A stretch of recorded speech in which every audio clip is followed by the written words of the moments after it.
Administrator, and I'd like to start off by thanking you all for coming on such a beautiful summer night to take and learn about your roles in land use, planning, and zoning. It's not going to say. Okay, and so some housekeeping. There's some bathrooms back there on the back corner. There's also some food back there. Feel free to help yourself. I'd really like to thank the Polk County Environmental Services Committee and County Board and our administrator, Vince Netherland, for sponsoring this event so that we could have some snacks tonight. Yeah, very nice. So it's been a long time since we've had the opportunity to have the Center of Land Use Education up in this area for a training. Prior to COVID, they did a lot more in-person trainings. Since then, there's been a lot more virtual trainings. I hope everybody in the room takes the opportunity to answer or ask any questions that you might have. Don't be shy. CLU, or the Center of Land Use and Education, is a mix between UW Stevens Point and UW-Madison, the Division of Extension there. We have Becky Roberts, our speaker tonight. She's been with CLU for over 20 years, and she's a great resource tonight and going on in the future because you can always reach out to them for any of your questions that you have. And with that, I'm going to turn it over to Becky because she's got a lot of good content to go over. Thank you all for coming.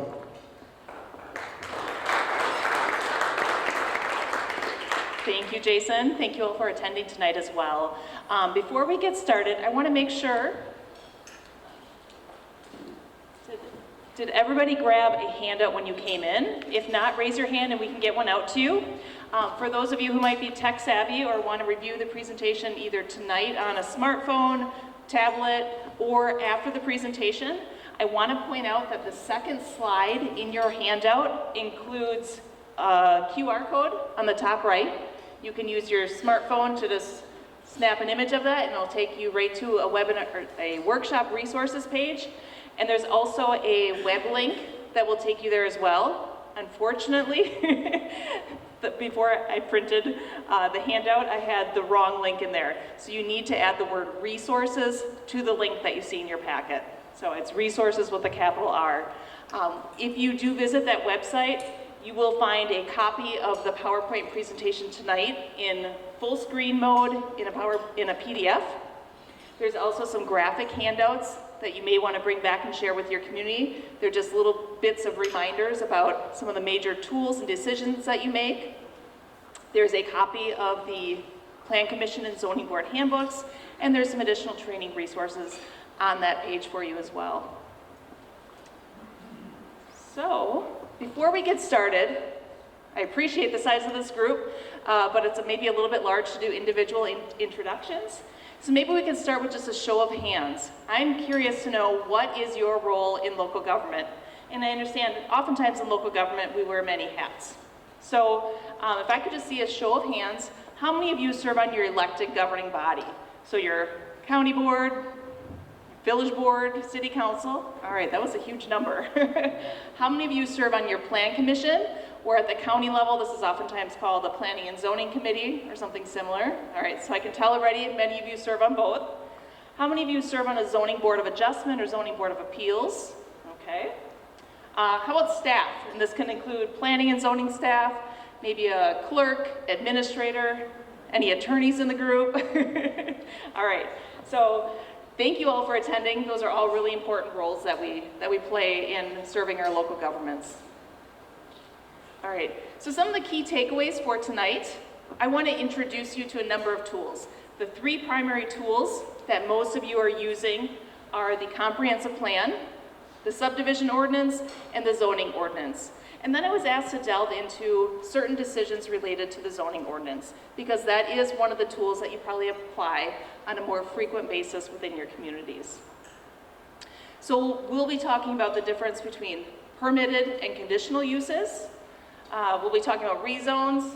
I threw variances up there. Actually, I don't have content on that, but I can review that quickly just so people understand how that is distinct from a conditional use. And then I'm sharing a number of resources throughout as well. So I do encourage you, if there's a burning question that you want to ask, or if I'm asking for input on certain slides, please do feel free to raise your hand or shout out an answer. It's more fun to make this interactive. I know we also have at least 2 different counties as well as a number of different levels of government represented. So it's very nice to share experiences and hear from others within the room. So I do encourage that. All right, so let's start with a quick overview of the 3 most common tools. So the comprehensive plan, and I was speaking to a few staff before we got started. It sounds like many of you will be updating your comprehensive plan in the near future. But the comprehensive plan describes the future vision for your community, for your county, for your municipality, for your town, and how you're going to achieve that. It's a long-term visionary planning document. Okay, then there's a couple of implementation tools. The subdivision ordinance regulates the division of land, streets, lot layout, public improvements. It controls new development, typically. The zoning ordinance, then, it applies not only to new development as well as established development. So it's much more detailed in terms of regulating land uses, density, dimensions of lots, structures, setbacks, and those types of things. Okay, so we're going to start with the comprehensive plan. Again, this is one of the larger, more future-oriented, visionary type tools that we have at our disposal. And I like to start with this slide. This is actually a piece of an introduction to the plan for the Village of Little Chute, and I came across this many years ago. As they were introducing their plan, they described what planning was for their community, and I thought this very aptly describes what planning is all about. So I'm going to read this to you. It says, when we plan, we're deciding how we want our community to look, function, and feel. We create a comprehensive plan, but this is not just the title of a document, it's the description of a process too. And to me, that really hits it on the head. Yes, you are creating, you're documenting that vision, you're putting all of these plans into place in a written document so that future decision makers, community members have them at their disposal. But the second piece there is that it's a process. It's about the process of involving your community, knowing what people's hopes and aspirations are, kind of learning about the history of your community, and talking about where you're going into the future. And that public participation aspect is really important. Okay. So in terms of the comprehensive planning law, there is a legal definition as well. This has been defined within the last 10, 20 years. So a comprehensive plan is a statement of a community's long-term vision that includes goals, objectives, policies, data, and maps. There's a lot there. There should also be recommendations to implement the plan. The plan is not self-implementing, okay? But that can take many different forms. It could take the form of regulations, like your zoning or subdivision ordinance. You could also have design guidance, funding recommendations, a number of voluntary conservation programs, and the like. Every community is unique in what the actual content of their plan is, but this is the framework of what you should be addressing. Okay. So the planning law really provides structure for the plan as well as for the process. Okay, so you're required to address 9 different elements or topics, which I'll show you in just a moment, to include written public participation procedures, to distribute the plan for review and comment. Then the role for those of you here in attendance tonight, the Plan Commission is responsible for recommending the plan for adoption. Most of you will be involved in developing that plan as well. And then the governing body is responsible for adopting the plan by ordinance. Okay? And there's also this requirement that you should be updating your plan at least once every 10 years. There's not a definition for what an update means, and so for some communities, this could be a complete rewrite, and for others, it's simply a matter of going back in, maybe updating some data, maybe revisiting their vision or some goals, and making some incremental tweaks along the way. Those are all acceptable ways of doing it, as long as you repeat the process of public participation and adoption. Okay. So So listed here are some of those required elements. What I've been seeing from communities is that they're oftentimes on their second and sometimes third round of comprehensive planning. If they're updating this every 10 years, or sometimes it's a little bit longer, to be honest, with some communities. What they're doing is on their second and third round is they're tailoring their plan to better meet their community. So this is a little bit of a recipe, so to speak. These are the topics you should address, but I would say tweak it to meet your needs. If farmland preservation is a huge aspect of your community, spend more time talking about agriculture. If economic development is a huge need for your community, spend more time in your plan updating that aspect of your plan. Each of you could likely say, if you were forced to name one or two big issues in your community, you probably know where they fall and where you should spend time. Every community is unique, and so take that freedom to update your plan as you need it. Okay, so also attached to the comprehensive planning law was this consistency requirement. And what this means is that new or amended zoning, subdivision, and official mapping ordinances need to be consistent with your adopted comprehensive plan.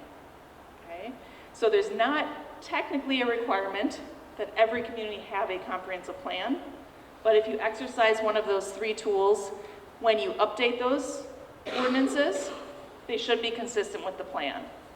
Okay? And so consistent means furthers or does not contradict the objectives, goals, and policies within your plan. And what does that mean, really? So we'll get to that. I'm going to revisit that within the context of zoning, because that's where we'll be spending a bit of our time. And I'll show you some specific examples of what that can mean and how you can use your plan to guide some of these other tools. Okay? So as I mentioned before, I view the comprehensive plan as kind of this umbrella document. It's a guiding, visionary document. There's regulatory tools to implement the plan. I've shown some examples here, such as zoning or subdivision ordinances. And there's also a variety of non-regulatory tools. Again, every community is going to be picking what it is that is a good fit for their community. You might be making funding recommendations. You may have more specific plans like a neighborhood plan or a farmland preservation plan that supports your comprehensive plan. And you may have specific programs or other tools. One of the pieces that I want, especially Plan Commission, Planning and Zoning Committee, governing body, elected officials to be aware of, is that the plan is not meant to just be this document that you adopt, you all sigh, and say, whoo, that was a lot of work, and then stick it on a shelf, okay? This should be something that you revisit every couple of years and make sure that you're making progress towards implementing your plan. So if you don't necessarily have a comprehensive plan update in the near future, this is something that you could still be doing, is looking back at your plan and saying, what was it that we recommended? Are we making progress towards doing some of these things? And so I would encourage you to go in and set some priorities.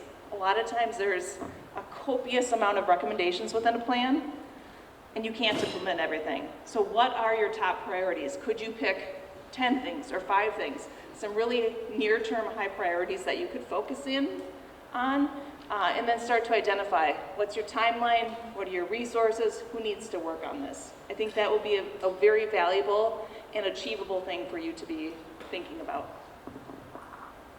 Can I ask, I've been talking for a long time, what has been the experience here with planning? Have any of you been, as a community, as a county, as a municipality, tracking and referring back to your plan? How are you typically using it? What's it been useful for? Or have you not taken a look at it recently? That's okay too. I'd say it's more Reactionary? reactionary. So when are you reacting? In time of crisis, typically. Okay. Can you give an example without it being too controversial? Let's say maybe a major land use proposal comes up. Right. Then you refer back to the plan and said, ooh, did we have guidance here? Yeah, that's Okay. Okay. And is that typically when a zoning decision comes into play? Okay. Okay. And that is helpful because it's difficult when you're faced with a large or a controversial proposal Oftentimes people are not super familiar as locally elected or appointed officials with, you know, the lay of the land, what's acceptable, what's in your regulations. And so it's good to have some of these larger policy type documents to refer back to and to say, we've adopted this as a community, this was vetted through a public process, and so we're relying upon this. So that is one of the strengths of a plan. How about others? Yeah, Educational. educational. I've been on the board now for about 2 years, but when I first got on the board, it was really helpful for me to understand kind of the framework that was built and just education. Okay, so an education tool to learn about your community. Excellent. Anyone else? We in the back. We used it as our guide in developing our zoning ordinance. So Excellent. we always refer back to that to make sure we're on track with what we have found, what the community wanted. Right? Yep. So she said she used it as a guide for developing her zoning ordinance, which is exactly what it should be. The plan is going to be more general, and then the zoning ordinance is going to be more specific. And I'll give examples of that a bit later on. Anyone else want to share? I guess we'll keep moving through here. Okay. And these are, I forgot I had a couple of these slides in here. These were just a couple of examples of implementation elements. And this is an example from a community where they, you know, they probably had chapters of different topics that they covered, and they had specific recommendations for each chapter. But then at the end, they went in and they said, these are our top 3 priorities for implementing our plan. And then they had some additional implementation initiatives that they were going to be prioritizing as well. So I think that's helpful to kind of focus your efforts. And this is another example showing on the left some listed actions that this particular community is going to be pursuing, and the specific actions aren't important. But then the next column, they talk about responsibility. Who can do this? Who can we partner with to do this? They talk about the cost, the timing, and your funding options. Okay? So this helps you to move along and to make progress. All right. So I'd like to end here on planning. How many of you, as a newly appointed or a veteran, elected or appointed official, have received a copy of your plan or know where to find it? Just curious. And then likewise, how many of you would you think in your community, a general community member could find that plan and access it if they wanted? So very few hands are. So I'm going to challenge you, and perhaps you feel it's getting a little dated. So I'll challenge you as you update your plan, as you review it, that may be a goal, is to share your plan more widely, because it is very helpful as well. And then I also like to typically ask how you're using your plan. And I've done that already, but one other one, let's see, particularly making development decisions, not only creating your zoning ordinance, but also controversial or even day-to-day zoning decisions, such as rezones in particular, should be consistent with your plan. That's always the #1 answer that I hear. A little bit less frequent, I oftentimes hear that people are using it to prioritize capital spending. And you can certainly have a capital improvement plan as well. But from a long-term perspective, sometimes there's guidance in here related to roads and other major capital expenses. And then the other one I've been hearing a lot about, and this is also very timely, given the amount of federal funding that's floating out there, is using your comprehensive plan, what you've prioritized within your plan, as well as the data that you find in your plan to support grant applications. So that's a very valuable tool and way to use your plan that a lot of people aren't thinking about, but it's becoming more common. Has anyone had experiences with that? Using it for grants at all? I just recently, as a volunteer member of my village board and plan commission, we've been trying to fund a park project, and so we applied for a DNR stewardship grant. And what we found is we needed to have a comprehensive outdoor recreation plan in place, which is similar, but it's actually a different type of plan than your comprehensive plan. And we got all sorts of bonus points for if we had identified the project that we were proposing within our comprehensive plan and within other planning documents. So this can help you to score higher in grant applications. I'm waiting to hear. We don't know if we're successful yet. All right, so before I move into subdivision regulations, are there any general questions on comprehensive planning? Let's see how we're doing on time. All right, so what I typically like to do is get through a couple of these basic topics, so provide at least a basis for planning, subdivision, and zoning, and then we'll take a break. Where you guys can get some refills on drinks and so forth, and then we'll move into a few more specialized decisions within zoning. So just so you know what's coming up. All right, so let's talk a little bit about subdivision regulations. This is one that I tend to spend a little less time on because not everybody has a subdivision regulation.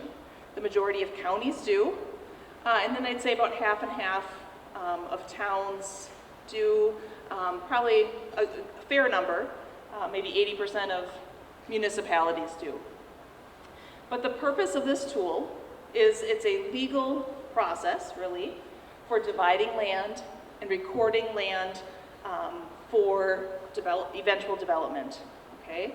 So in the process of reviewing plats and certified survey maps, which I'll describe in a minute, you as a decision-making body are reviewing these proposed land divisions for physical layout, for connections with existing development, for road layouts, for lot sizes, for adequacy of public improvements and public safety factors, okay? Some of those things are going to occur if it's a larger subdivision. There is a state level review process in place, and as well as a county level review process for most communities. But then you have an opportunity as a local community to add in additional factors to review as well. Okay. So the state does provide minimum standards for subdivisions. And what they consider a subdivision is when you're creating 5 or more lots of 1.5 acre or less, so pretty small for a county perspective, within a 5-year period. So this can either be a developer or a landowner comes to you and they're creating 5 lots at once, or they could be successively doing that over a multi-year, within 5-year period. Okay? So that is what triggers state level subdivision review. And the state reviews for some fairly basic high-level safety issues. They make sure surveying has been done. They look at layout, mapping, and plat submittal requirements that are laid out in state statutes. So fairly high-level review. Okay, and then as I mentioned, counties, towns, cities, and villages can also have their own land division or subdivision regulations. This map on the left, these maps are a little bit dated. They're from 2010, but the Department of Administration is actually in the process of updating them. And I've looked at the draft updated maps, and I know there's been a few changes in your area. But let's just say we're looking at Polk and St. Croix County. So in this area, those areas without subdivisions regulations are shown in this reddish pinkish color, and then those with are shown in blue. And there's been a few changes there. So it's about half and half within your region in terms of who has them. Okay. So if you do have your own municipal level ordinance, you can actually define subdivisions differently. So you can regulate, for example, a different number of parcels, 4 or more parcels, 3 or more parcels, or you can change the acreage size. So maybe you're trying to capture large lot subdivisions. You could define it as 5 acres or less, 20 acres or less. It's really up to you as a community to define what it is that you want to regulate and what you want to review. Okay, so local ordinances can also impose additional requirements.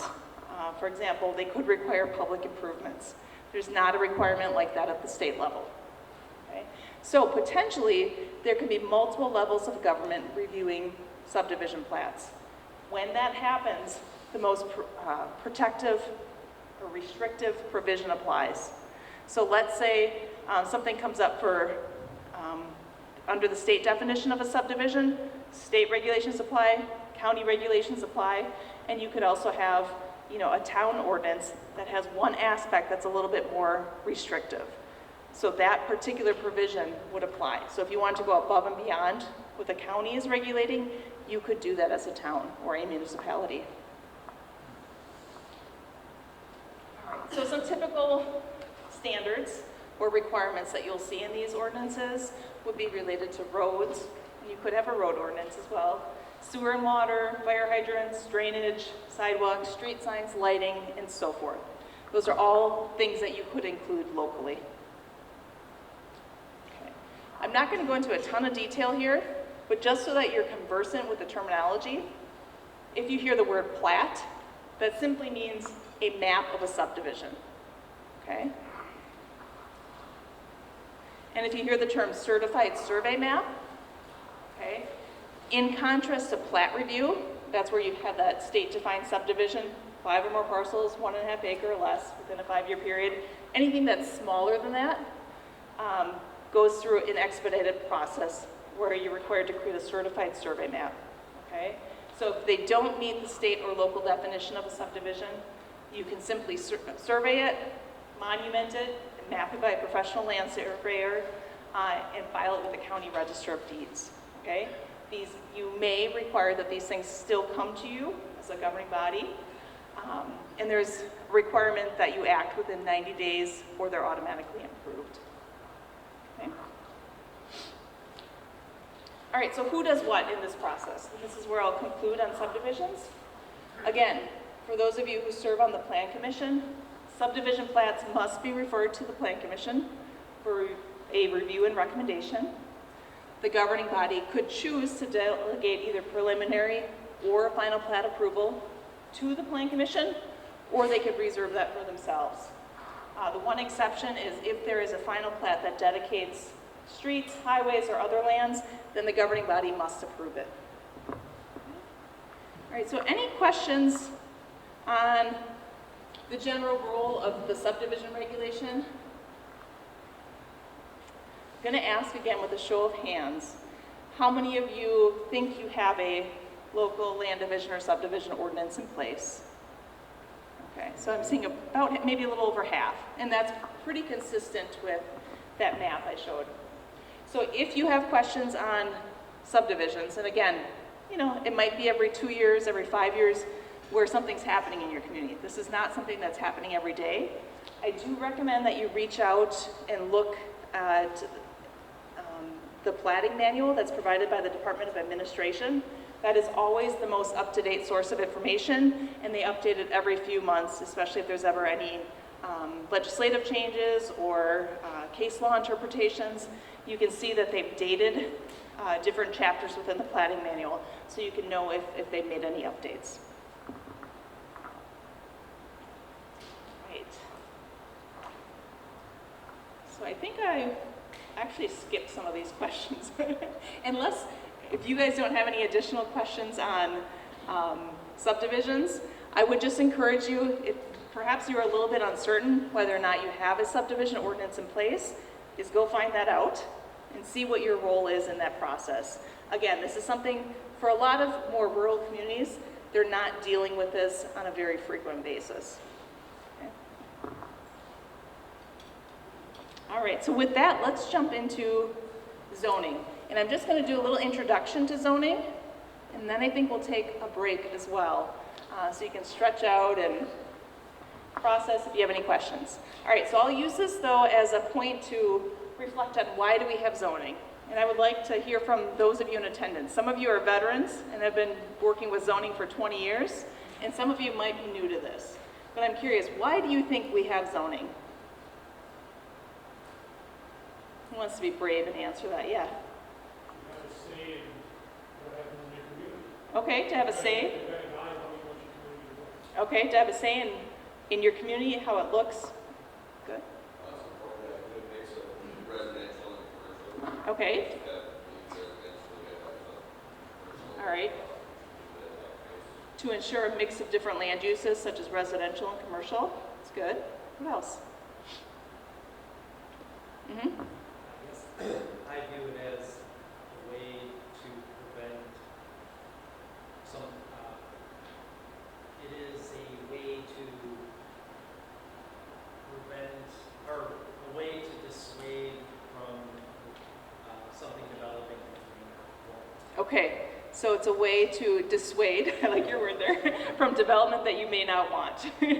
Any other answers? Yeah, I'd say two. Let's go here first. Keep conflicting uses apart. All right, so keep conflicting uses apart. Where's the other hand? Same answer? All right. So you guys guessed a lot of the things that I listed here.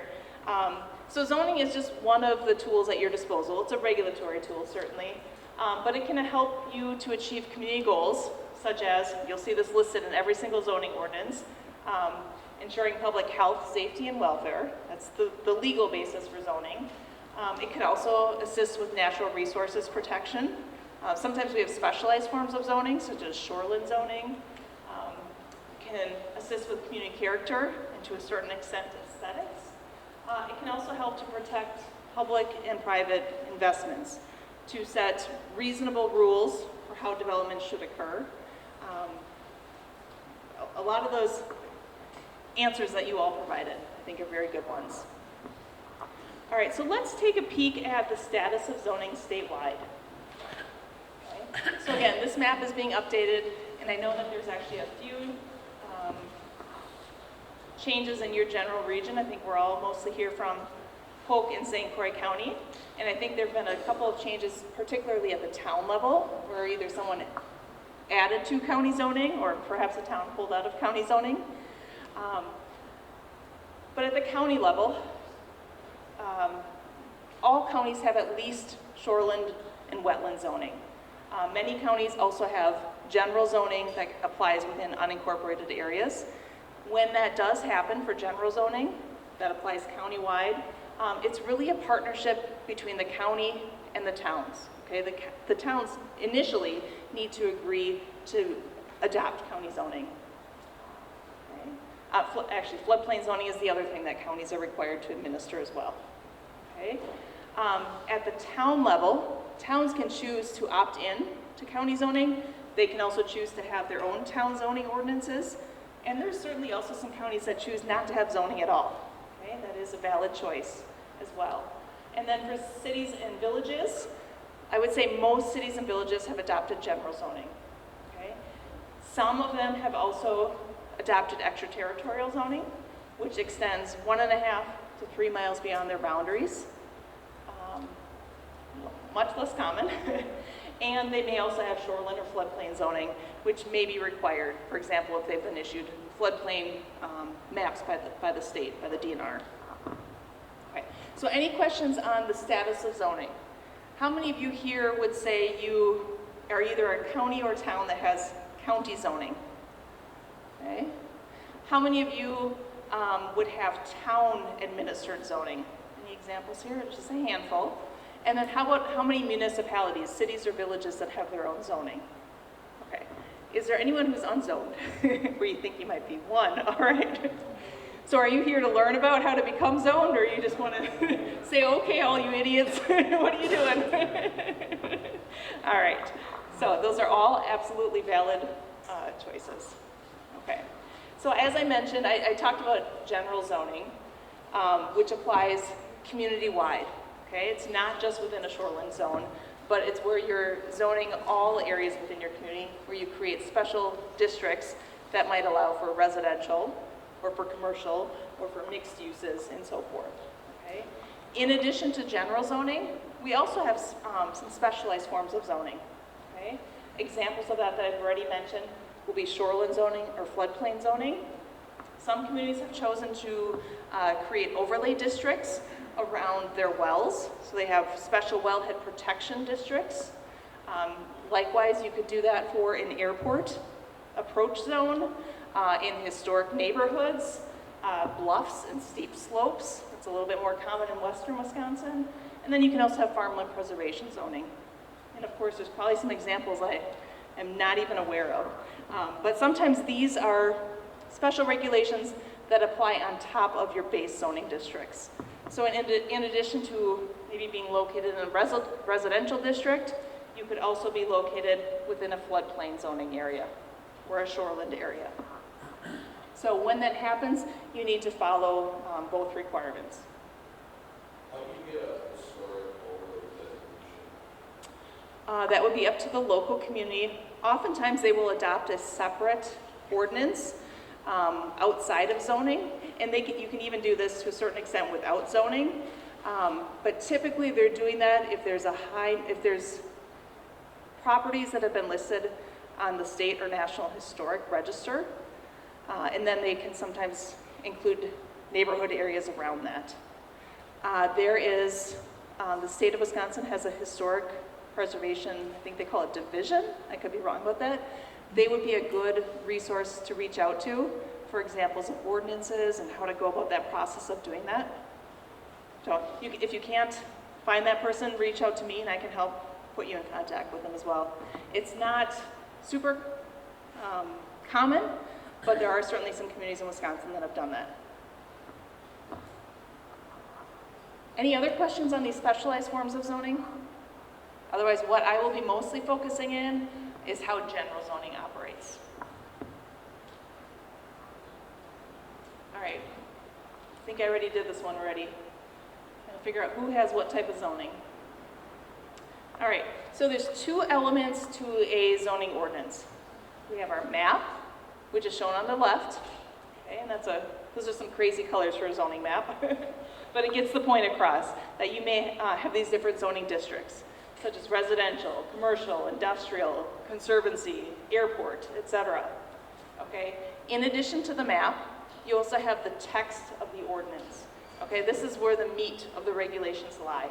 So you might include regulations that apply community-wide, or you could also have regulations that apply within a given district. And we'll provide some examples of that. All right, so if we look at the organization of an ordinance, this is what you're typically going to find. Oftentimes you start with purpose statements. Why do we have zoning? What's the legal basis for zoning? Then you lay out the zoning districts that you have for your community. There's nothing magical about when you see designations like A1, A2. Every community uses a little bit different terminology, so your context for zoning might be different than your neighbors. Okay?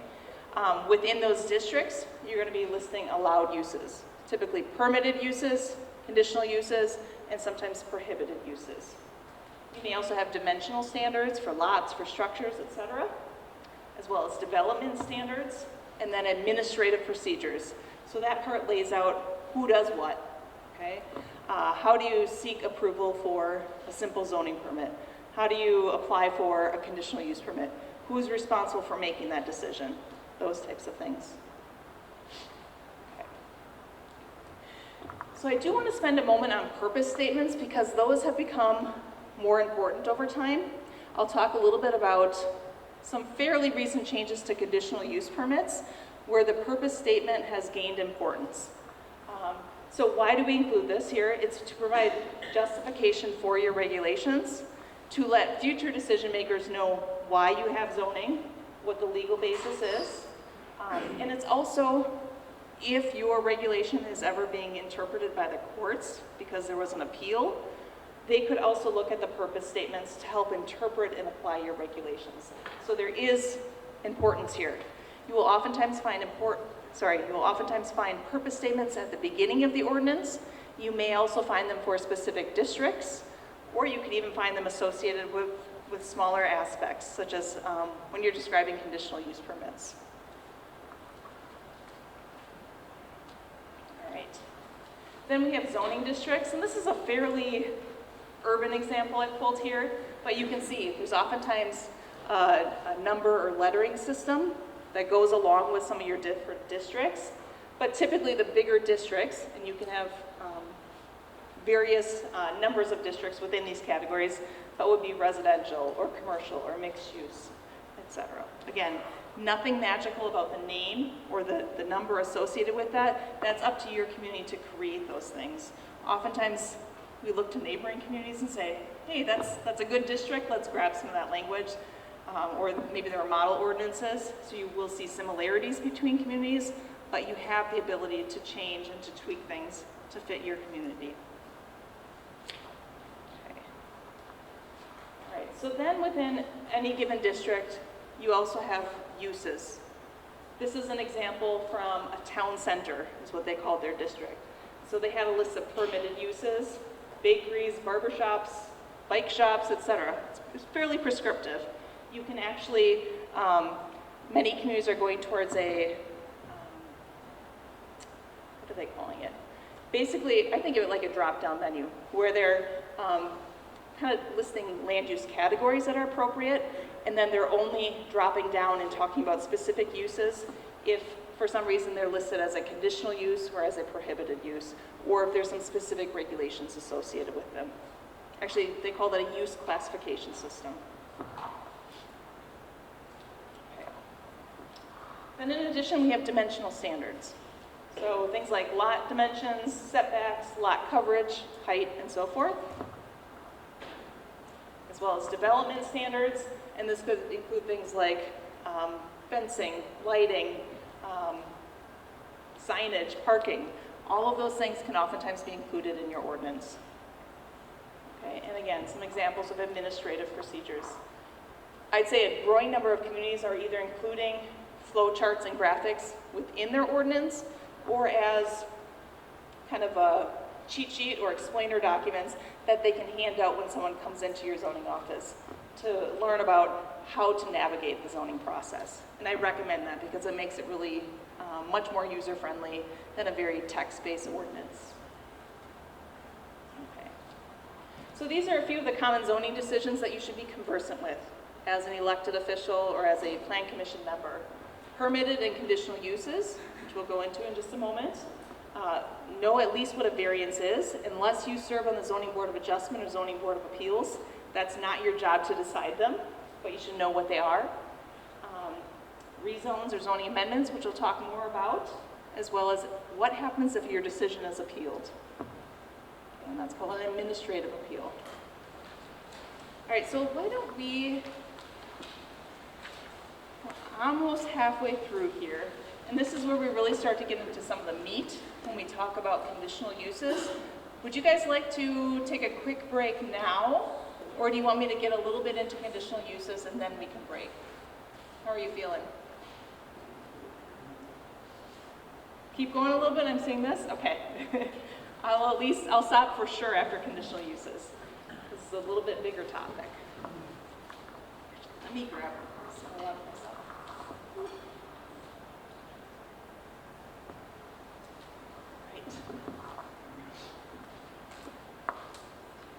Right. All right, so for any given zoning district, you're going to have this list of uses that are either permitted, that means the use is listed in the ordinance and it's allowed by right. There's really very little approval required here. It should be a fairly black and white decision. This is something that's granted by the zoning administrator.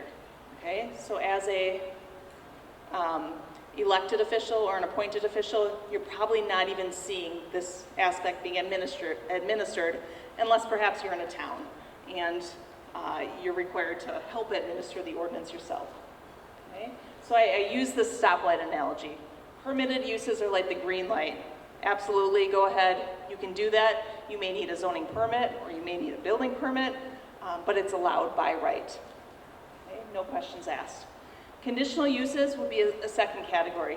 Okay, this is the yellow. Slow down. Let's take a little look here. So these are uses that are also listed within your ordinance, okay, and they may be allowed if suited to the location. Yes? What steps can be taken if those conditional use restrictions aren't being followed? Let's say they're not following them. Yes. Trying to think if I have slides on that. Let me pick that question up at the end of conditional uses, because that's a very important question. So before we break, raise your hand if I haven't addressed that. Okay. So compliance with conditional uses and the conditions that have been attached. Okay. I'll try and remember that. So conditional use is can be assigned to one of three different bodies. Your local zoning ordinance, whether it's a county ordinance, town, or municipal ordinance, should specify who does this. Okay, it can be decided by your zoning board of adjustment or appeals, by your plan commission, or by your governing body. If your ordinance doesn't specify, with the latest changes in state law, it's going to default to your zoning board. Okay, so why don't we do a show of hands here? How many of you do have your zoning board decide conditional uses? If you know. Okay, so maybe a third, quarter. How many of you have your plan commission or your county planning and zoning committee, whatever you call that body, decide conditional uses? Okay, maybe another third. And then how many of you have your governing body, your elected officials? Okay, so I just saw a handful there. I think some of you may not know. So this is your homework. Go home and figure out who does this. Especially if you're a town under county zoning, this is something that you're not doing as a town. You might be providing input on conditional uses, but there's a body at the county who does that. Why don't I ask staff here for Polk County, who does this? For Polk County, it is our Environmental Services Committee. Okay, so the Environmental Services Committee, which is a subset of your county board, I imagine, that would be the equivalent for a municipality of your plan commission, and what I've been calling planning and zoning committee. How about anyone from St. Croix County? Does anyone here know who does it? Yep. Do you know who does it for St. Croix County? I'm pretty sure it's our board of adjustment. Okay, so you have a board of adjustment. Okay. I'm not 100% sure. Does that sound right for others from St. Croix? That's accurate? Okay, perfect. Good. So again, a lot of different practices around the state. There's pros and cons to each of these different bodies deciding, but it's a local choice. Okay. And then lastly, I spent a lot of time here, prohibited uses. A use that is either not specifically listed as permitted or conditional, or that's expressly listed as prohibited is not allowed. Okay? The only way to get around this might be to apply for a rezone, basically to change the district in which you're located, or for a use variance if that's allowed by your ordinance. Many ordinances don't allow for that. Okay. So just to try and illustrate what are these different things, I just came up with an example here. So for a sample residential district, okay, permitted uses up top, that might be a single family or a 1-unit home. Then maybe we have some townhomes, maybe a multifamily. Maybe there's 2 units, 3 units, etc. Those could all be allowed by right within a given district. So there's no real special permission needed. In contrast to conditional uses. So examples here, a bed and breakfast, maybe a small home-based daycare center, maybe a tiny corner store where they're preserving the residential feel of a neighborhood. Those are all things that a community could list as conditional within a certain residential district. And then lastly, things that might be prohibited, either because they're not listed or they're listed as prohibited. Maybe a, Starbucks is shown there. Some mini warehouses, a big factory. Those things are incompatible with that given district. So the governing body, through their ordinance, has said they're not allowed in this residential district. Okay. Many communities will have a very text-based ordinance where they list permitted, conditional, and prohibited uses. But many communities are also moving towards a more graphic way of showing these things. So this is a sample use table that I've been seeing in more and more community ordinances. And so this would be an example of some agricultural type uses. And the way that something like this would work is that on the top side, we have those are the community's different districts. So A1, intense agriculture, A2, light agriculture, RR, which is the rural residential for this community, and so forth. And then we have some different uses, and this would go on in a much larger table. So a livestock facility, you can see shown there, is permitted only in their intense agriculture, and it's conditional in their light agriculture. If you want to contrast that with, that would be a good one. Let's just do the second one there. And this was controversial around the state for a little while. But let's say you wanted to keep bees or chickens, backyard chickens.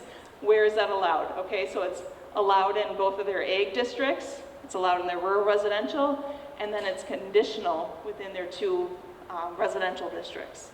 And then it's not allowed in commercial areas. So that's how you would read a table like this. Any questions on that? Okay. So I would love to get your input here.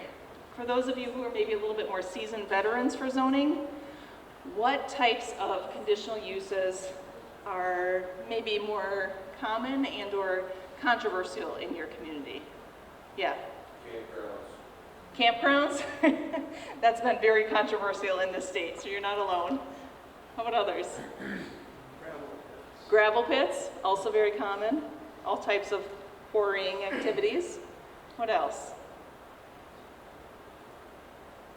Yeah. Short-term rentals, okay. Anything else? Solar, yeah. You guys are hitting a lot of the big ones. It's hard to see here. On my slide here, I think I actually, no I didn't. But these are, we had done a statewide survey on conditional uses, and these are the top ones that came up as most relevant and most controversial in that survey. All right, and then I think I already asked this, who has authority to decide? And it sounds like it's a mix of these different bodies. In that statewide survey, the most common answer was that Plan Commission or Zoning Committee of the County Board. The second most common was your governing body. And then the fewest number of communities, interestingly, had their Zoning Board of Adjustment, or Zoning Board of Appeals deciding this. All right, so let's get into some changes.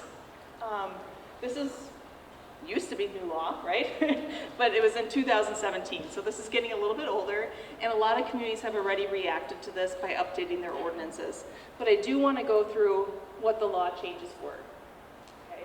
So prior to 2017, conditional uses, or the term special exceptions, those terms barely showed up in state statutes. It was something that communities had added into their zoning ordinances as a tool for flexibility, but the state legislature had not really addressed them.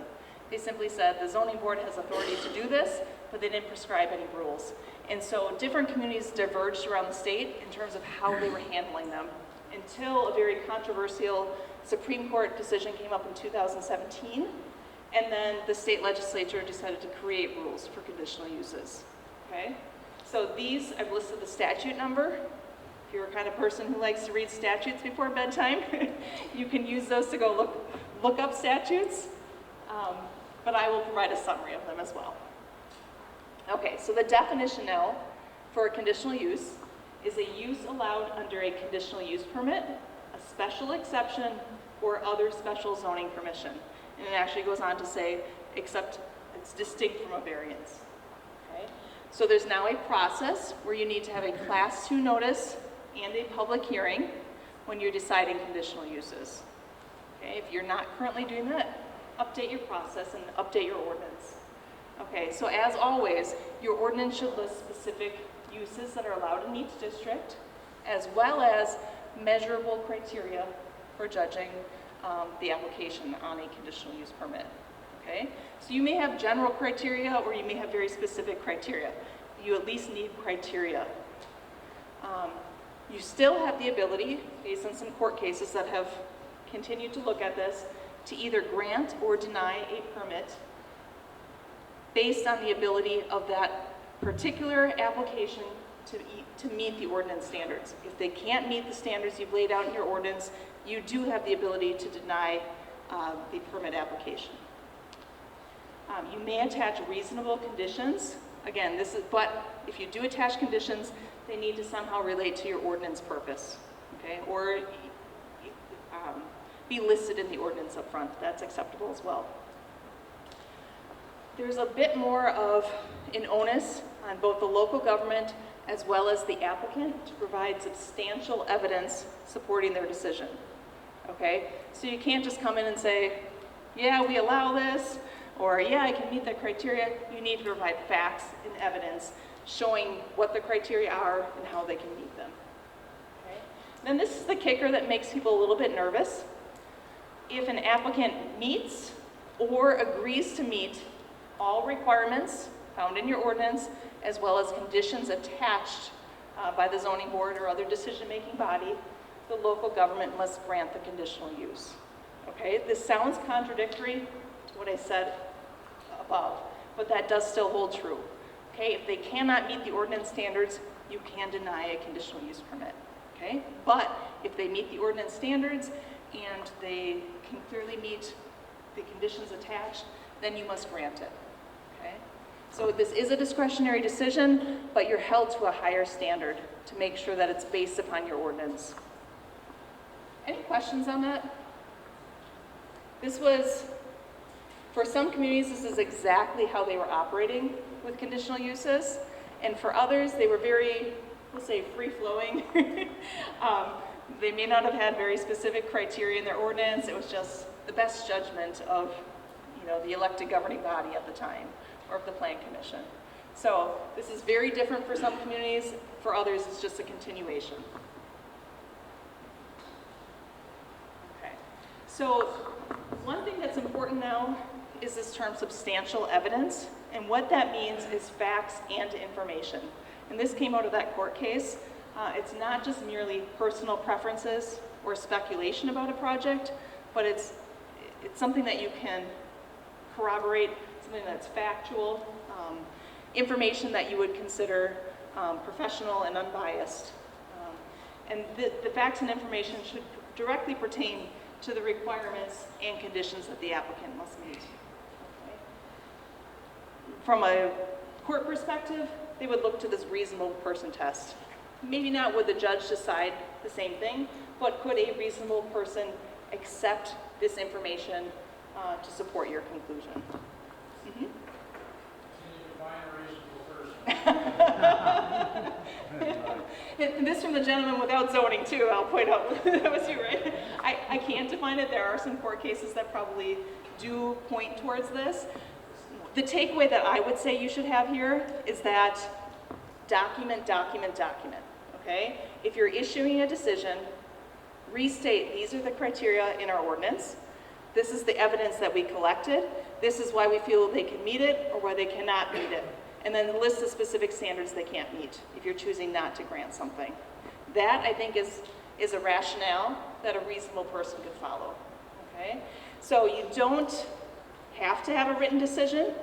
This could be included in an audio recording. There's different ways to preserve that information. I recommend you have a written decision, or at least you have a written record of your decision, because that's what a judge would review if your decision was ever appealed. Any other questions? Anyone want to interject what they think a reasonable person is? All right. So these are, I think, again, this was from the survey we had done. These are some common ordinance standards that you might find related to conditional use permits. So some of these are very generalized, and there's communities that go above and beyond and get much more specific, but these were the big categories we asked about.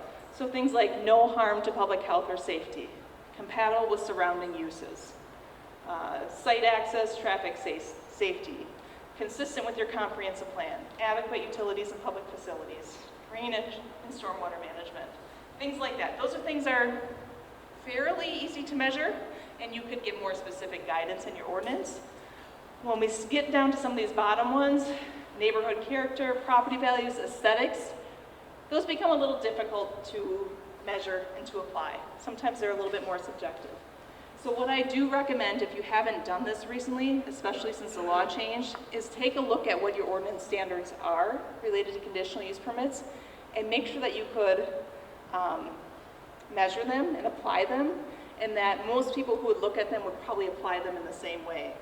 If they can't meet that test, you may want to add more specificity or consider taking out certain standards. A growing number of communities are adding in specific standards related to a given use. So if, what did I hear? I think solar, gravel pits, campgrounds, if those are things that are common, what communities are typically doing is they're saying, these are additional requirements and conditions that we attach to all campgrounds, okay? And they're making sure that they're very measurable and specific so that it's not up for debate. Both the applicant as well as the decision maker knows what those standards are up front. And it's easier to apply from a legal perspective, and it's easier to hold up if your decision was appealed. How many of you are doing that, especially if there's any staff in the room? Have you updated your ordinances, or have you always had something like that in place? One of the things that I would encourage any municipality or county to look at too is with the Act 67 changes that are happening, to look at your ordinance if you haven't implemented your ordinance in a while, and actually look at the conditional uses that are in each zoning district. And if you think that those uses are maybe not already in that zoning classification,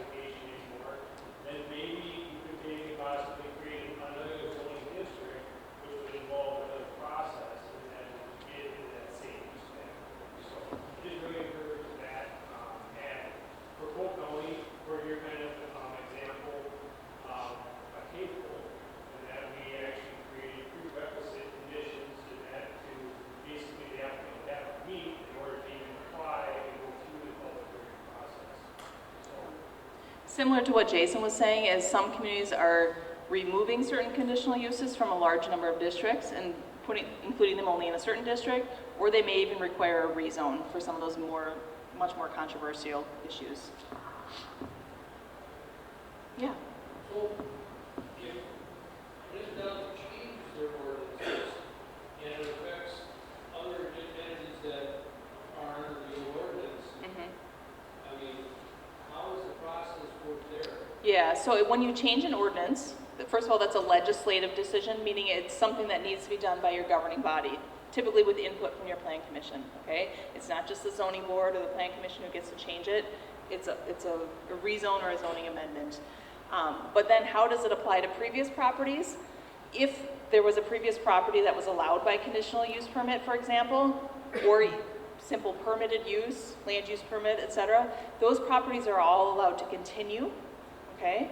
But if the use changes significantly, then they may need to apply for a new permit. If it increases beyond a certain size, they would be oftentimes considered non-conforming uses, and they're legally protected. They're allowed to continue, okay? Does that answer? I'm just curious, you know, if they grandfather in or... Yes. So grandfathering is a term for non-conforming use by most people. I just wonder what kind of liability could it put that guy down? It's very typical. It's not a liability issue. Yes? Many ordinances provide that if a conditional use is discontinued for a year, then use and Yes, that is true. So what this gentleman said is that if a conditional use that was granted by a conditional use permit is discontinued for a period of time, for example, a year, then in order to continue that, they would need to apply for a new permit, and then they would be subject to the new requirements.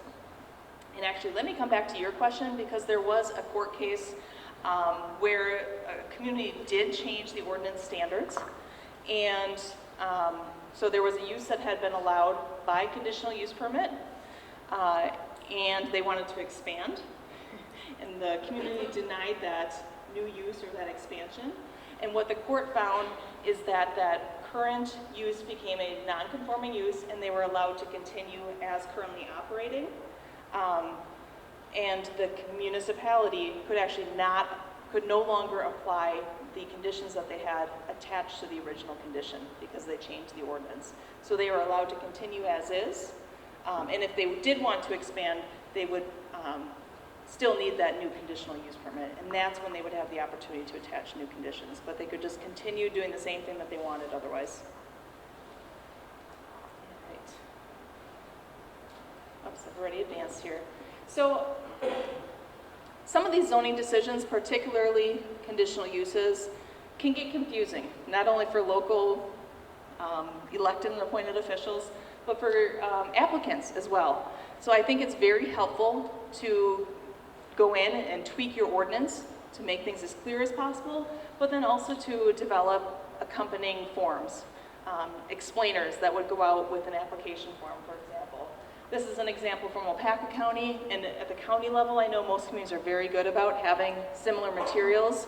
If you're located in a smaller community, this is something you may need to work on to update some of those forms, and I think it can be helpful if you provide examples, sometimes of completed forms, or examples if you need to submit a site plan or a map showing what you're doing. It can be helpful to provide those examples to applicants. So I would encourage you to spend a little time there if you can. Okay. The other thing that I've seen a growing number of communities do, especially at the county level, or sometimes if, let's say, the governing body wants input from their plan commission first, is creating recommendation forms where they're laying out, these are the criteria we want your input. Okay, town, you know this particular use and this particular property better than we do. What is your opinion on how well this applicant meets it? Are there safety concerns that relate back to an ordinance standard? Is there an issue with, road visibility? We want input, but we want input on those things that are listed in our ordinance as criteria. Do you do that in Polk County, where you ask for? It's a really good idea.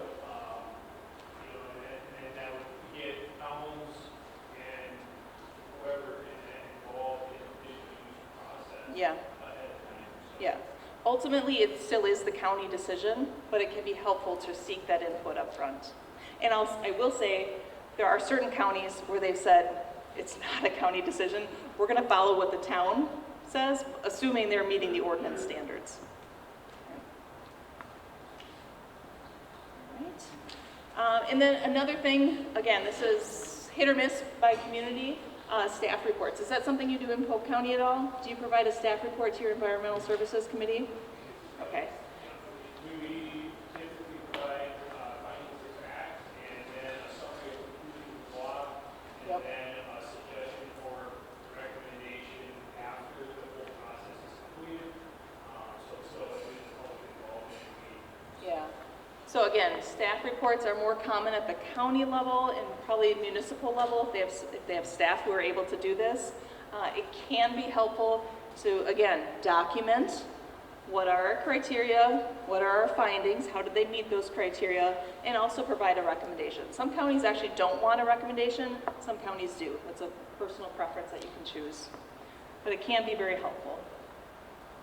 Okay, so just to summarize some of these big points, again, if this is something that you may want to go back to your ordinance to make sure that you're complying with some of these new changes to state law, I would make sure that your ordinance specifically lists the purpose of your regulations.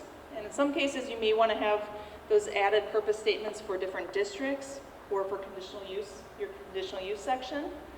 Make sure that you like the permitted and conditional uses that are included for each given district. Again, there are some really older ordinances that haven't been reviewed since 1980, and they're listing uses that are no longer relevant. Make sure that you're addressing current uses that you think you're going to get. And there's a number of communities that are moving towards this more use-based classification, where they're listing general categories. These things are all okay, but we want to pull out and list these specific uses that are maybe a bit more controversial and would be appropriate as a conditional use. You can make those distinctions and update your ordinance. You also need to make sure your criteria are measurable, okay? And make sure you list, if you want to use a body that's other than your zoning board of adjustment or zoning board of appeals, you must list them in your ordinance. Okay? And then when you apply the ordinance, this is a discretionary decision. You can grant or deny the permit, but if you're denying the permit, it needs to be on the basis of your listed ordinance standards, okay? You can attach reasonable conditions as long as they relate to your ordinance purpose.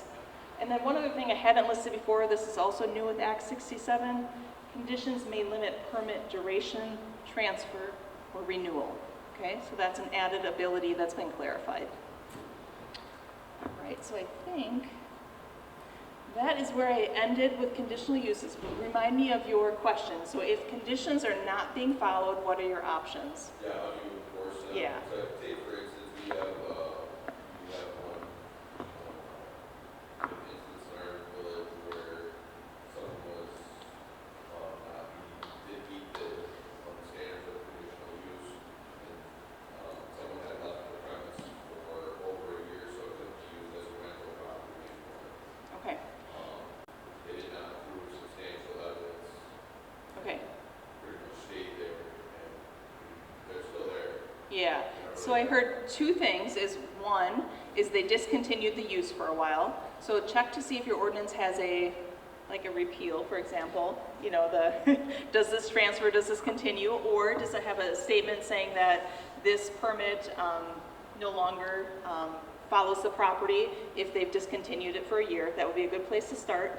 And then the second thing is, and you don't have to list this in your ordinance, it's just accepted law, is if someone is not meeting the conditions that you attach to the permit, that is a reason that you can revoke that permit.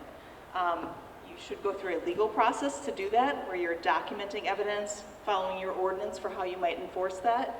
And here's where I'm going to actually ask, I assume in Polk County, you've had to enforce an ordinance like that. What is your process? And I'll recognize that it can vary by community. Are you familiar with that? Yeah, so it really depends on the violation. If it's something where maybe the property owner truly didn't know that, then we'll definitely do normal warning to that and allow the use to continue. If it's something that goes back to our purpose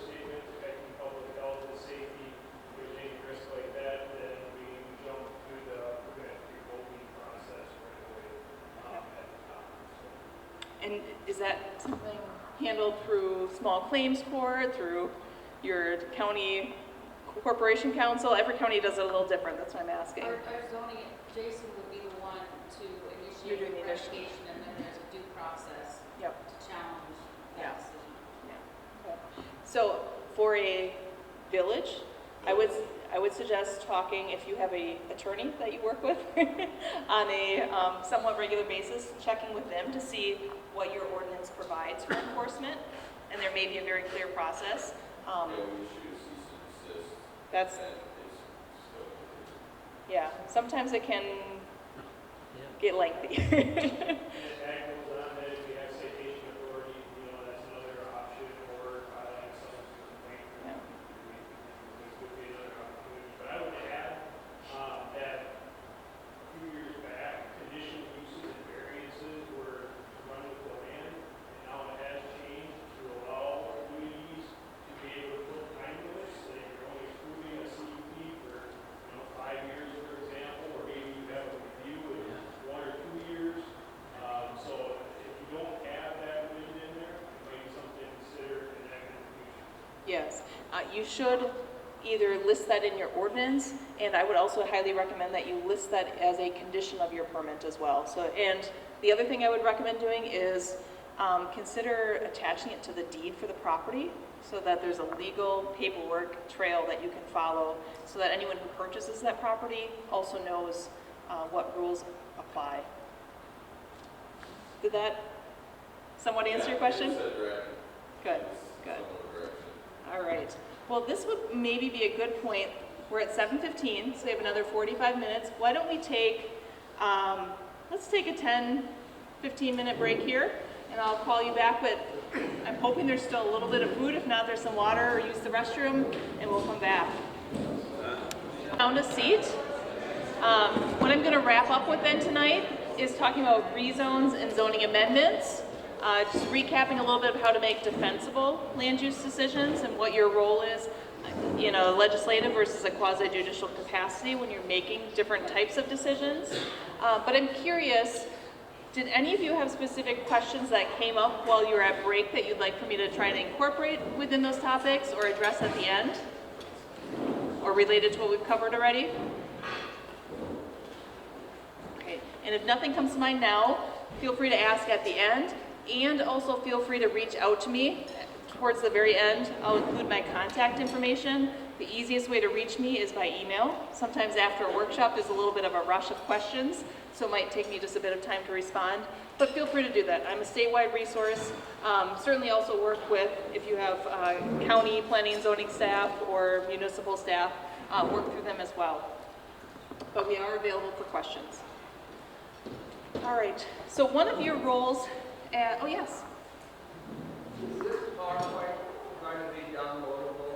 Yes, so it's already posted online. If you remember when I started the presentation, on your cover slide of your packet, there's what's called a QR code. It's this funny black and white skew looking thing.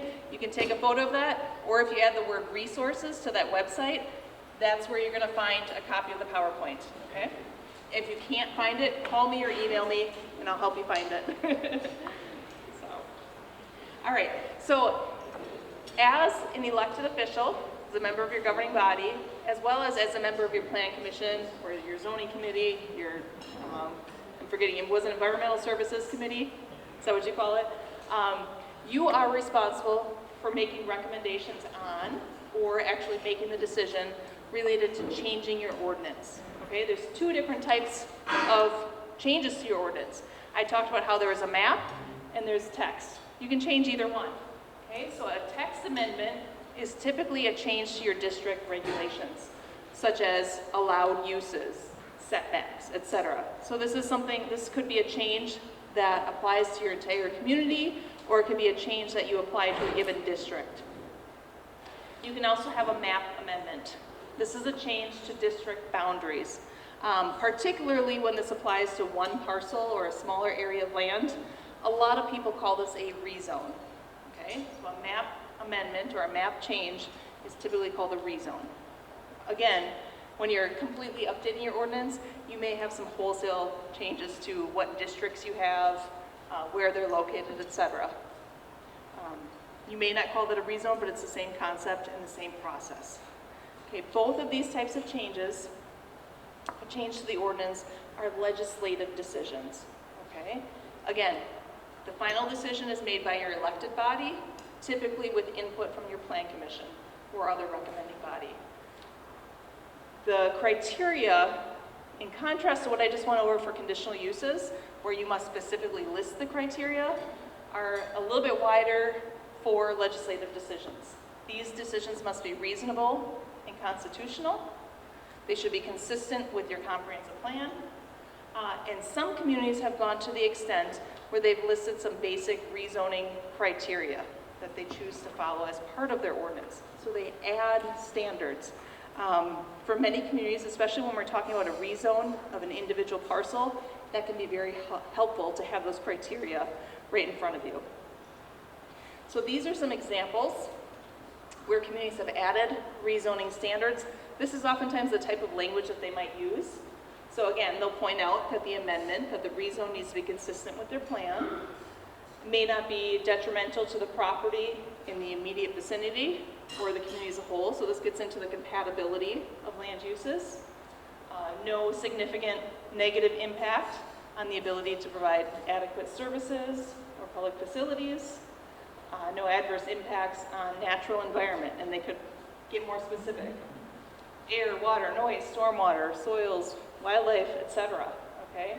Or conversely, the impact could be mitigated by improvements on the site or in the immediate vicinity. So you can see how this at least gives you a basic checklist that you could follow when you're considering a proposal for a rezone.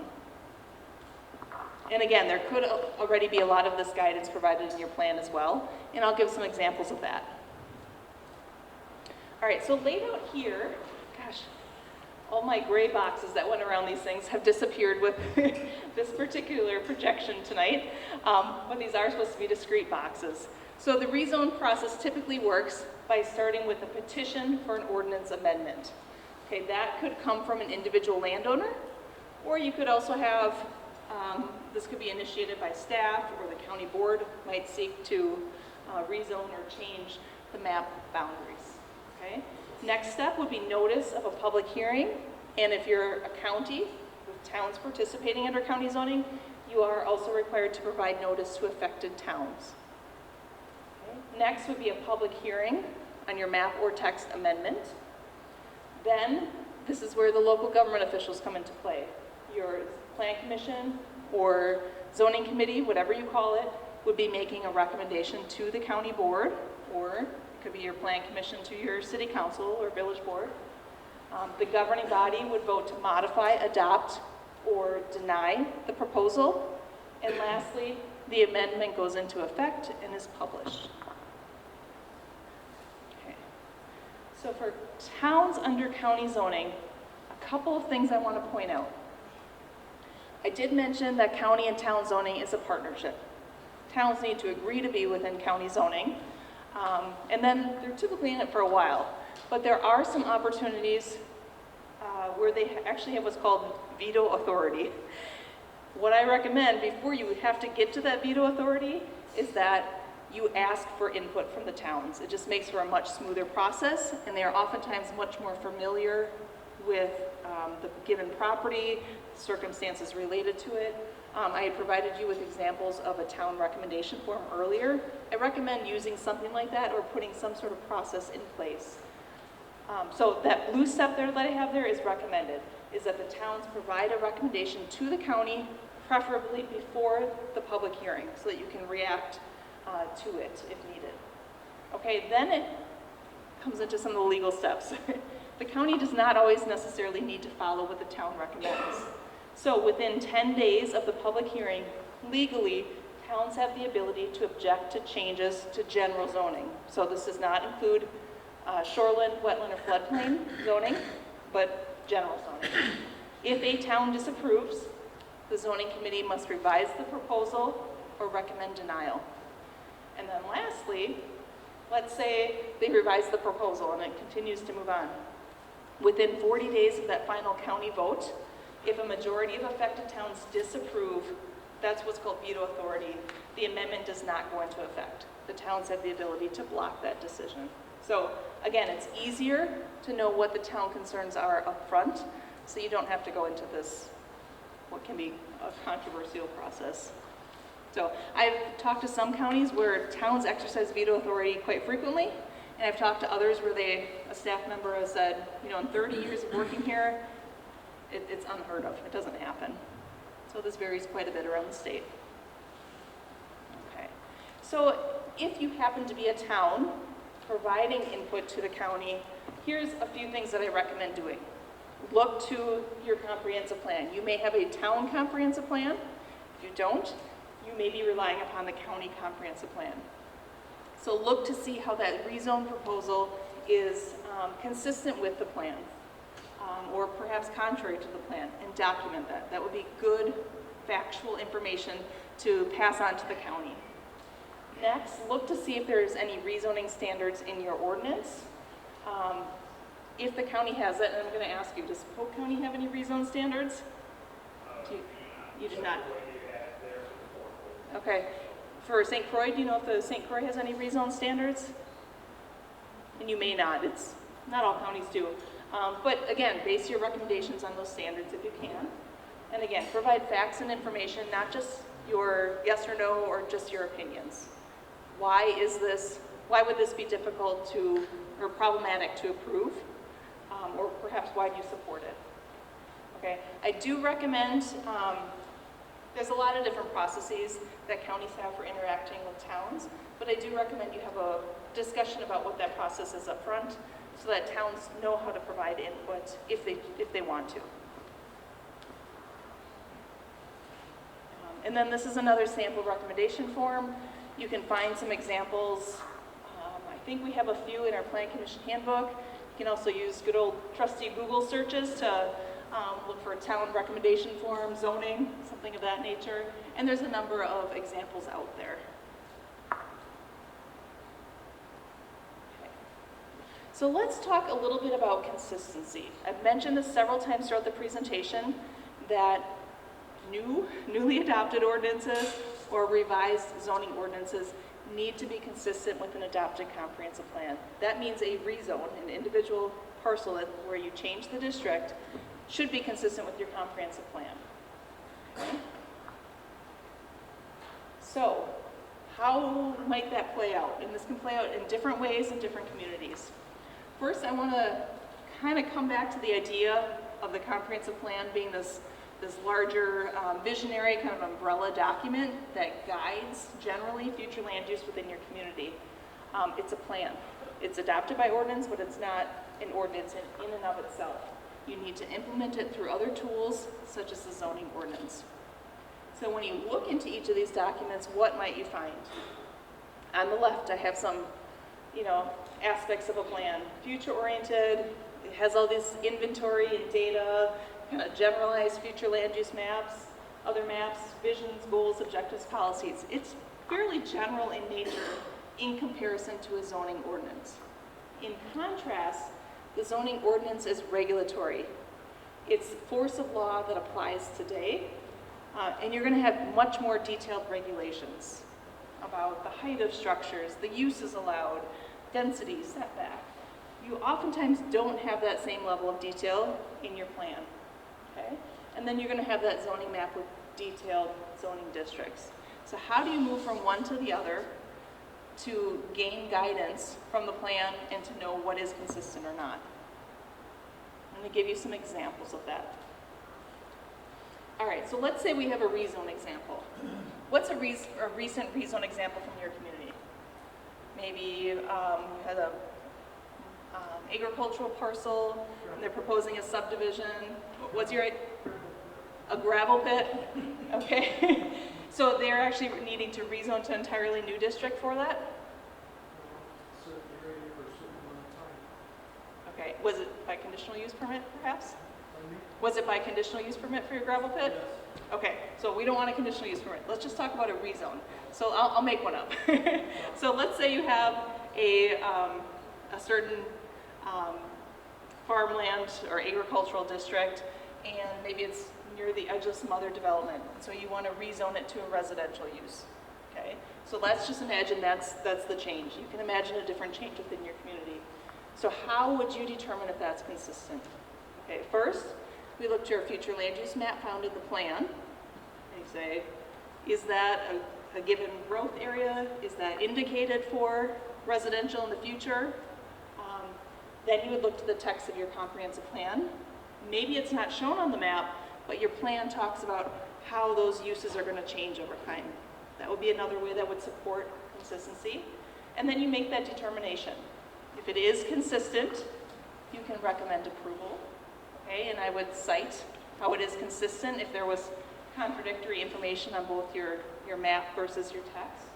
If it's not consistent, let's say that area was a strict farmland preservation area, and they're proposing it for some high-density residential. To me, that sounds like it's not consistent. Then you should either recommend denial, or the third option is, let's say there was a change in use you had not contemplated, but you think it would be valuable for your community. The third option is that you do have flexibility. You can actually go back and change your comprehensive plan, but you should do that either before or concurrently as the rezone goes through. Okay, and that's required from a legal perspective. If you don't do that, I think you could potentially be opening yourself up to a legal challenge if somebody was disgruntled. Okay, so there's not a state agency who's going to come in and review that, but if somebody was unhappy with your decision and it was clearly contrary to what your plan said, then I recommend going back and revising that plan if you're going to allow something.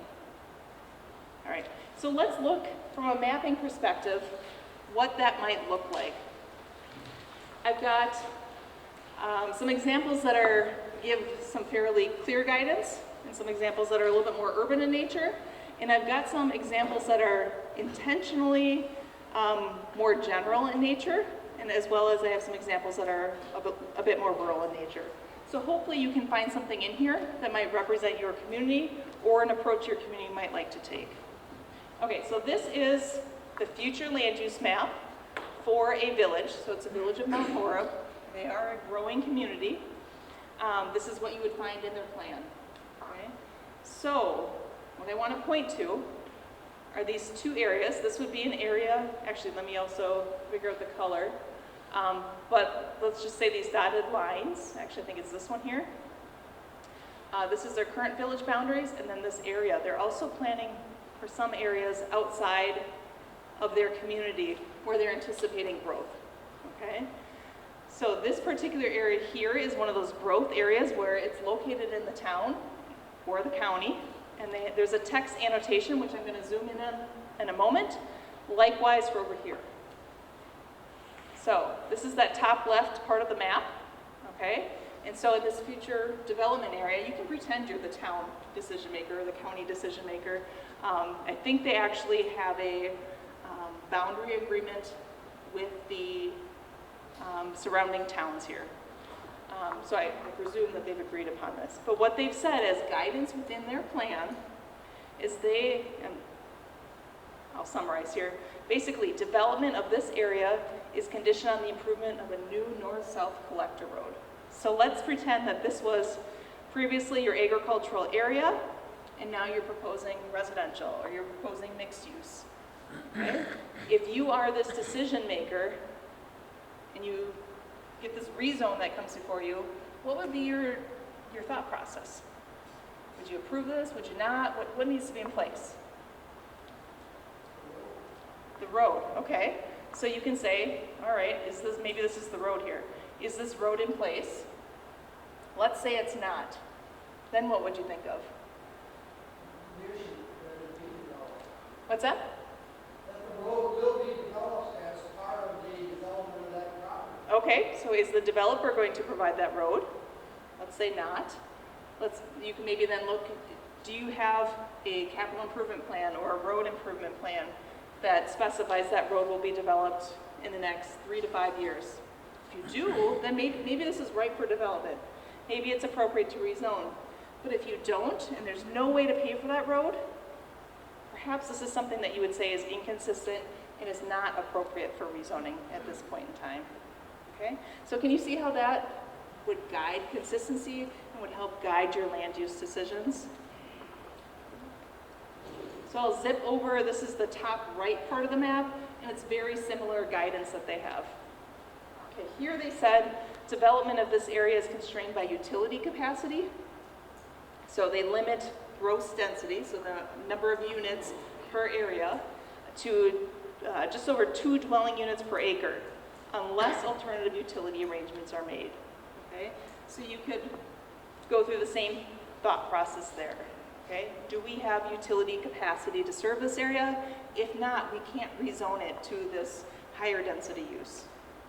Okay, because probably there's some environmental constraints, it's difficult to serve that area. Okay, so in contrast to that, that was kind of the detailed approach to mapping, where they've given some very specific guidance. And a lot of communities will have parcel by parcel based zoning or future land use. Sorry, all communities have parcel by parcel zoning maps. On the future land use map found in the plan, some will have very specific parcel by parcel designations of what they want to see for future uses. And others, like the village of Portonville here, actually have what I'm calling fuzzy boundaries, or they do more of a bubble mapping process, where they say, we recognize these general areas as appropriate for different types of uses, but we are specifically not defining the exact boundaries of these. Okay, this is a general area. So here, we see this as our primary commercial corridor, here and here. What other colors? Priority residential growth, we see for this general area, and you can see they have these fuzzy boundaries, and they describe it within their plan as that area generally is appropriate for transitioning to those types of uses. So it gives them some flexibility. Any questions on that approach? How would you characterize your community? A lot of communities are kind of somewhere in the middle, I'd say. How would you say you are? Does anyone have this kind of fuzzy boundary approach? This is advantageous if you want your plan to be a general guide, to be somewhat flexible to responding to development as it occurs, and not get tied in. Sometimes this is also a less controversial method of doing future land use mapping, because you know as soon as you identify a given parcel that somebody owns, that they're going to say, hey, that's my parcel, I want to do what I want with that. Okay? So this is just an additional approach that I want to share that some communities have been finding success with. Okay. And then this is another example, a bit more rural. This is from the town of Fond du Lac, and they are, this white area is the city of Fond du Lac, mostly developed, right? And so what's left of the town here is shown in colored areas. And they essentially, I recolored this just so it's super simple for you to see, but they essentially have 3 future land use categories. In red, okay, those are priority mixed use areas. That's where they expect the majority of their future growth to occur. And they say these areas are suitable for single family, multifamily, commercial, industrial, because we know we're going to have sewer and water there. Okay, so that's where they're steering development. These purple areas, they're calling rural residential, and they say it's only appropriate for single family development because we know we can only provide well and septic. And then lastly, these yellow areas are farmland preservation, limited growth areas. The idea is to preserve agriculture here, so very limited residential development and primarily on large lots. I assume well and septic as well. So this may be an approach that might be appropriate for a more rural community. You don't have to have an exact translation from your future land use map to your zoning map unless you choose to. Oh, and actually one more example. This is from the town of Tainter, where they've done a bit more of a bubble mapping approach. So they have some rural residential areas around existing development around their lake. They have these purple transition areas. And then they have, I think the remainder of their town is mostly agricultural or rural residential. Again, and then they described in the text that these show, this is a general depiction of areas where we anticipate this type of development, and it's appropriate based on the existing development and the type of land uses that are surrounding them, etc. Okay, so that was the first step. Look at your map, okay? Many of you have taken different mapping approaches, parcel by parcel, generalized, etc. The second thing you need to do is look to the text of your plan, okay?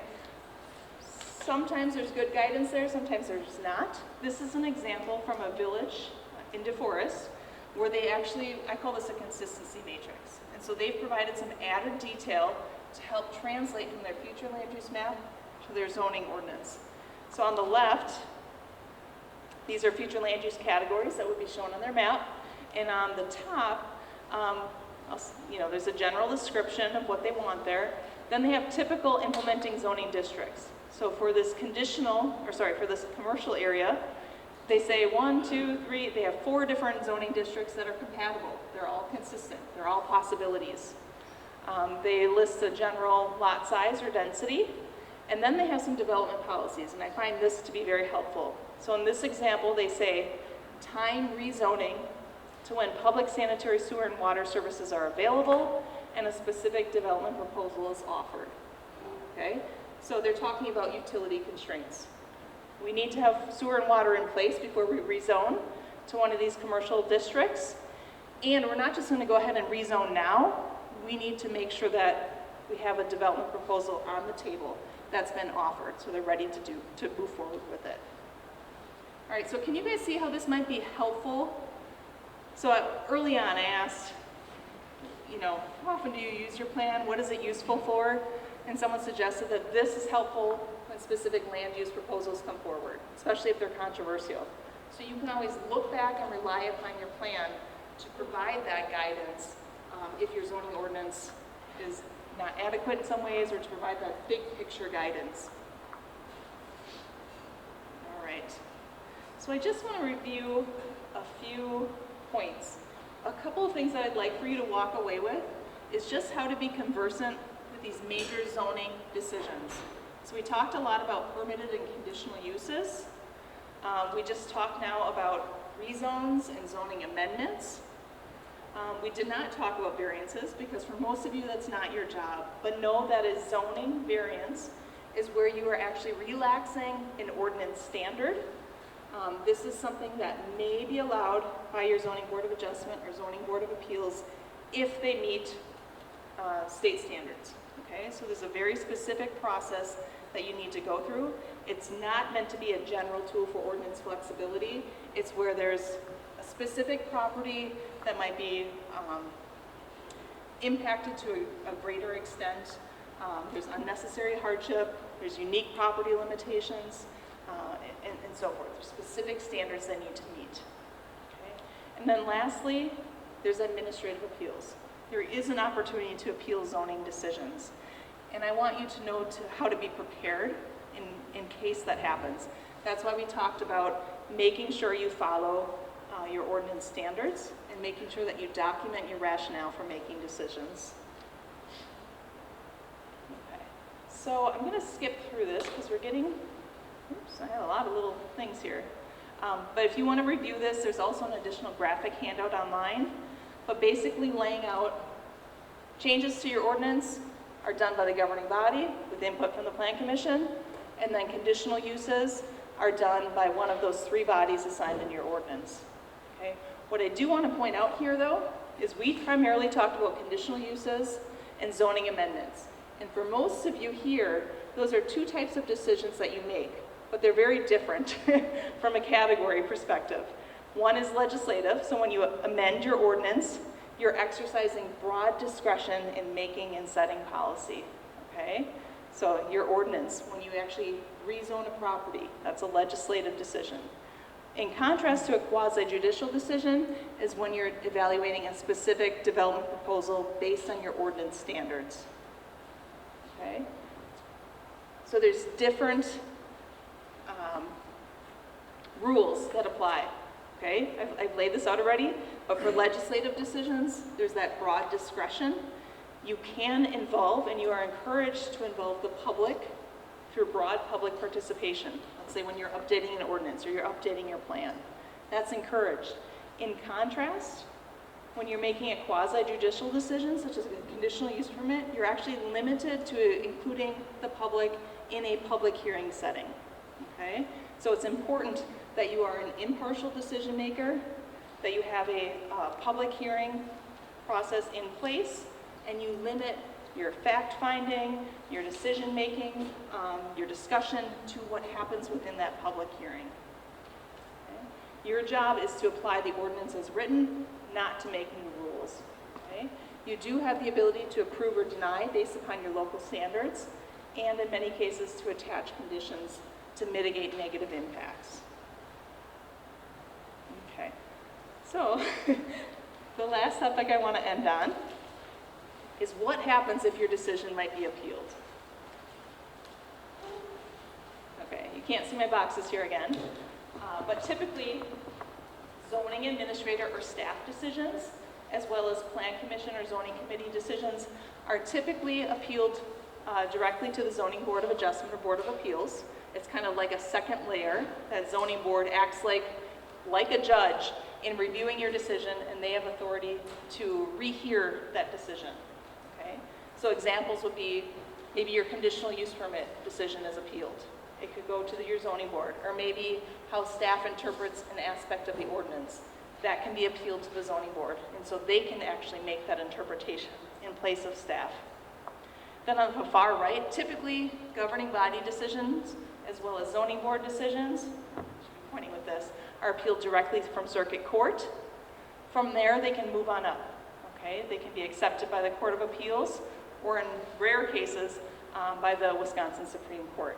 When decisions make it to the Supreme Court, they set precedent for the state. That's where we actually have gotten a lot of our zoning rules, especially for conditional uses, before there were some legislative updates. As well as any decision of the Court of Appeals that they deem as published, that also sets precedent statewide. So in order to make sure that your decisions are legally defensible, these are the standards that a court would look at when reviewing your decision. And generally, they're always going to refer to the decision of a local decision maker if you meet these tests, okay? So there's 5 of them here. Authority.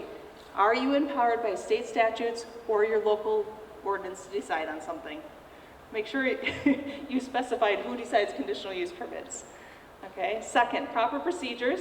Did you provide notice? Did you follow the open meetings law? Did you hold a public hearing? Provide that class 2 notice? This is a really simple way to appeal a decision. Okay. Third, did you follow proper standards? Did you reference your ordinance standards? And then did you document how they were met or not met? Could a reasonable person have reached the same conclusion based on what you documented? It's not going to be the judge saying, I don't like your decision. The judge will be looking at how you documented your decision and making sure that facts in the record, in your decision, in your audio recording, etc., support how you decided. So if you can think to yourself every time you make a decision that yes, you can meet those standards, you're doing a great job. Okay? If you're maybe a little weak on procedures, or maybe not always looking at what your standards are, I'm going to encourage you to go back and make sure you're hitting some of those points. All right, so that is mostly wrapping up here. I'm just going to leave you with a few recommended resources. I already mentioned that resource page. In addition to contacting myself at the Center for Land Use Education, your county staff, I also would encourage you to get to know your regional planning commission. They oftentimes have a lot of good resources, mapping and data resources. Some of them will assist with zoning updates and so forth. So you're all, I believe, located in, number 8, the West Central Wisconsin region. Okay. You are provided with the link to our Plan Commission handbook, and some of you had ordered printed copies. That is located on the workshop resources page if you want to look at it electronically. There's also some online modules if you want to go in and explore a particular topic or share it with other members of your governing body or your plan commission, etc. We also have some recorded webinars, should someone have not been able to attend tonight. And then lastly, I'll encourage you to reach out if you have additional questions. So I want to thank you all and hope that you have safe travels home tonight. I appreciate you coming tonight. Thank you.